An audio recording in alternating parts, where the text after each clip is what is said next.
पटना में यूथ कांग्रेस कार्यकर्ताओं का जोरदार प्रदर्शन। बिहार विरोध विधानसभा का घेराव करने पहुंचे कांग्रेस कार्यकर्ता। शिक्षा, रोजगार और आरक्षण के मुद्दे पर प्रदर्शन। सरकार के खिलाफ जमकर नारेबाजी। कार्यकर्ताओं और पुलिस के बीच हुई झड़प। पुलिस ने प्रदर्शनकारियों पर वाटर कैनन का इस्तेमाल किया। रोड ब्लॉक करने के लिए लगाए गए बैरिकेड्स को भी लोगों ने तोड़ा। प्रोटेस्ट कर रहे कई यूथ कार्यकर्ताओं को पुलिस ने हिरासत में भी लिया। बिहार विधानसभा जाने की जिद पर अड़े थे सभी। बिहार विधानसभा के बाहर विपक्षी विधायकों का आज फिर प्रदर्शन। एसआईआर के मुद्दे को लेकर विरोध जताया। काले कपड़े पहनकर विपक्ष ने प्रोटेस्ट किया। एसआईआर के मुद्दे पर चुनाव बहिष्कार को लेकर तेजस्वी यादव गंभीर। बहिष्कार करने को लेकर सहयोगी दलों से बातचीत करेंगे। तेजस्वी यादव ने कहा, जब चुनाव ईमानदारी से नहीं होंगे तो क्या मतलब। ऐसे में चुनाव से बेहतर है चुनाव आयोग मौजूदा सरकार को एक्सटेंशन दे दे। तेजस्वी यादव ने कहा, सरकार बेकार की बातें कर रही है। अगर कोई घुसपैठिया आया तो सरकार क्या कर रही थी। एसआईआर के मुद्दे पर आरजेडी सांसद मनोज झा ने चुनाव आयोग को चेतावनी दी। अगर वे बिहारियों को बेदखल करने की योजना बना रहे हैं तो आग से खेल रहे हैं। विधानसभा में डिप्टी सीएम सम्राट चौधरी ने कहा, घुसपैठियों को बिहार से बाहर करना है। एसआईआर में किसी भी बाहरी और बिहारी का नाम नहीं कटेगा। जेडीयू ने तेजस्वी को बताया हताश और निराश। कहा, हताश और निराश होकर तेजस्वी ऐसे बयान दे रहे हैं, जनता पहले ही उन्हें नकार चुकी है। जेडीयू ने कहा, आरजेडी को राजनीति से बेदखल करने की आशंका। राजनीति में फर्जीवाड़े के पर्याय हैं तेजस्वी के चुनाव का बहिष्कार करने वाले बयान पर बीजेपी सांसद शशांक मणि ने कहा, ये लोग डरे हुए हैं और बहाने बना रहे हैं। तेजस्वी को लेकर बीजेपी सांसद दिनेश शर्मा ने कहा, अब जनता उनका बहिष्कार कर रही है, इसलिए वो चुनाव हारने से पहले ही मैदान छोड़ने की सोच रहे हैं। तेजस्वी यादव के चुनाव बहिष्कार वाले बयान पर केंद्रीय मंत्री रामदास अठावले ने कहा, चुनाव के बहिष्कार की बात कर वो अपनी हार मान रहे हैं। तेजस्वी के बयान पर उत्तर प्रदेश सरकार में मंत्री ओपी राजभर ने कहा, वो बहिष्कार नहीं कर रहे हैं बल्कि अपनी पराजय स्वीकार कर रहे हैं। एसआईआर के मुद्दे पर बिहार कांग्रेस अध्यक्ष राजेश राम ने कहा, जरूरत पड़ी तो बड़े से बड़ा निर्णय लेंगे, सड़क से सदन तक लड़ाई लड़ेंगे। बिहार चुनाव को लेकर कांग्रेस सांसद प्रमोद तिवारी ने कहा, पूरी ताकत से चुनाव लड़ेंगे। जेडीयू बीजेपी के गठबंधन की हार होगी। 2/3 बहुमत के साथ हम सरकार बनाएंगे। बिहार में एसआईआर के तहत 98% से ज्यादा वोटर्स ने फॉर्म भरे। 20 लाख मतदाता पाए गए मृत। 28 लाख वोटर्स ने स्थायी रूप से बिहार छोड़ा। चुनाव आयोग ने कहा, 7 लाख लोगों का एक से ज्यादा जगहों पर वोटर लिस्ट में नाम। 1 लाख वोटर्स का पता नहीं। 15 लाख वोटर्स ने फॉर्म लौटाए नहीं। लोकसभा में आज फिर विपक्ष का हंगामा। एसआईआर के मुद्दे पर सदन में नारेबाजी। वोटर लिस्ट रिवीजन पर चर्चा की मांग। संसद परिसर में विपक्षी सांसदों का प्रदर्शन। बिहार वोटर लिस्ट रिवीजन मुद्दे पर चर्चा की मांग। कांग्रेस नेता गौरव गोगोई का बड़ा बयान। बोले, पिछले 3 दिनों से एसआईआर पर चर्चा करने की मांग का नहीं मिल रहा था जवाब। ये जवाब जब देंगे सदन की शुरुआत हो जाएगी। बीजेपी सांसद कंगना रनौत का विपक्ष पर निशाना। कहा, देश देख रहा है कि सदन में किस तरह से लोकतंत्र का मजाक बनाया जा रहा है और संविधान का गला घोंटा जा रहा है।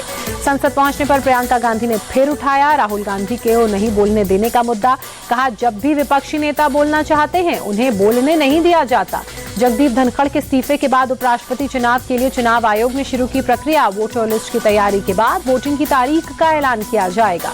तेलंगाना के सीएम रेवंत रेड्डी ने उपराष्ट्रपति के चुनाव के बहाने खेला ओबीसी कार्ड। कहा, अगर तेलंगाना के बंडारू दत्तात्रेय को उपराष्ट्रपति बनाया जाए तो 100 खून हो जाएंगे माफ। अनिल अंबानी की कंपनियों पर ईडी की रेड। रिलायंस ग्रुप से जुड़े 35 से ज्यादा ठिकानों पर रेड। यस बैंक के लिए 3000 करोड़ के लोन का मामला। Mumbai local train blast case में सुप्रीम कोर्ट का बड़ा फैसला। बॉम्बे हाईकोर्ट के फैसले पर रोक लगाई। आरोपियों को नोटिस भेजा। बॉम्बे हाईकोर्ट ने 3 दिन पहले सभी आरोपियों की रिहाई का आदेश दिया था। महाराष्ट्र सरकार ने हाईकोर्ट के फैसले को सुप्रीम कोर्ट में दी थी चुनौती। गुजरात में पकड़े गए अलकायदा मॉड्यूल मामले में बड़ा खुलासा। ऑपरेशन सिंदूर के दौरान आईएसआई के इशारे पर एक्टिव था मॉड्यूल। ऑपरेशन सिंदूर के दौरान पाक आर्मी और आईएसआई अधिकारियों के संपर्क में था मॉड्यूल। सोशल मीडिया अकाउंट के जरिए गोपनीय जानकारी पहुंचा रहा था। कांवड़ियों पर दिए गए बयान के चलते लखनऊ में स्वामी प्रसाद मौर्य के घर की सुरक्षा बढ़ाई गई। विश्व हिंदू रक्षा परिषद के सदस्यों ने दी चेतावनी। मौर्य के आवास पर जलाभिषेक करने का किया आह्वान। विश्व हिंदू रक्षा परिषद के कार्यकर्ताओं पर स्वामी प्रसाद मौर्य का पलटवार। बोले, जो लोग शुद्धि की बात कर रहे हैं वो कहीं सत्ता संरक्षित गुंडे माफिया से तो नहीं है। एआईएमआईएम चीफ शौकत अली का कांवड़ियों को लेकर विवादित बयान। AIMIM UP chief Shaukat Ali ने कांवड़ियों को उत्पाती और आतंकी बताया। बोले, कांवड़ियों ने देश में अशांति फैलाई, इन्हें जेल में भेजना चाहिए। उत्तर प्रदेश के मुजफ्फरनगर में पुलिस ने कांवड़ यात्रा के दौरान सांप्रदायिक तनाव बढ़ाने की साजिश का खुलासा किया। नईमुद्दीन, फहीमुद्दीन, जमीरुद्दीन और शालिक नाम के 4 लोगों को गिरफ्तार किया गया। मुजफ्फरनगर पुलिस अब तक 7 लोगों को कर चुकी है गिरफ्तार। सोशल मीडिया पर पाकिस्तान के भड़काऊ ऑडियो वीडियो शेयर करके सांप्रदायिक हिंसा फैलाने की रच रहे थे साजिश। गाजियाबाद में crime branch inspector Abdul Rahman Siddiqui को पुलिस कमिश्नर ने सस्पेंड किया। छांगूर केस में नजदीकी बाबा से थी, जिसके चलते हिंदू युवतियों के अपहरण का केस वो दर्ज नहीं करता था। यूपी के कुशीनगर में धर्मांतरण गैंग का पर्दाफाश, एक महिला समेत आधा दर्जन मुस्लिम युवक अरेस्ट किए गए।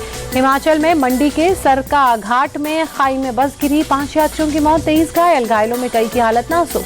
जाहू में मंडी की ओर जाने के वक्त हादसा, तेज बारिश के बीच सड़क से HRTC की बस फिसलकर करीब 150 मीटर गहरी खाई में गिरी। दिल्ली और आसपास के इलाकों में भारी बारिश के बाद यमुना नदी का जलस्तर बढ़ा, खतरे के निशान के करीब पहुंचा, अलर्ट पर प्रशासन। लोहा पुल के पास यमुना का जलस्तर काफी बड़ा दिखा। हरियाणा के हथनी कुंड बैराज से छोड़ा गया 54,000 क्यूसेक पानी। चंदन मिश्रा मामले में जांच तेज, आरोपी तौसीफ से पूछताछ में पुलिस ने कई खुलासे किए। चंदन को 28 गोलियां मारी गईं, 5 शूटर्स ने अटैक किया। शेरू ने हत्या के लिए सुपारी दी थी। हत्या के बाद सभी शूटर्स को मिलने वाले थे 5-5 लाख रुपए। जेल में नीशू और शेरू की मुलाकात हुई थी। हत्या के बाद तौसीफ ने अपना हुलिया बदला, बाल और दाढ़ी कटाई, तस्वीर सामने आई। बिहार में मुजफ्फरपुर में एक कबाड़ कारोबारी मोहम्मद गुलाब की गोली मारकर हत्या। दुकान के बाहर अज्ञात बदमाशों ने सिर में मारी 3 गोली, मौके से हुए फरार। हरियाली अमावस्या के अवसर पर प्रयागराज में श्रद्धालुओं का सैलाब उमड़ा। संगम तट पर आस्था की डुबकी लगाकर पूजा अर्चना की। उज्जैन के महाकाल मंदिर में विशेष भस्म आरती, बड़ी संख्या में श्रद्धालु शामिल हुए। भक्तों ने लगाए जय श्री महाकाल के नारे। त्रिची के श्रीरंगम में आदि अमावस्या के अवसर पर पूर्वजों ने तर्पण के लिए हजारों लोगों ने कावेरी नदी के तट पर पूर्वजों के तर्पण की प्रक्रिया को अंजाम दिया।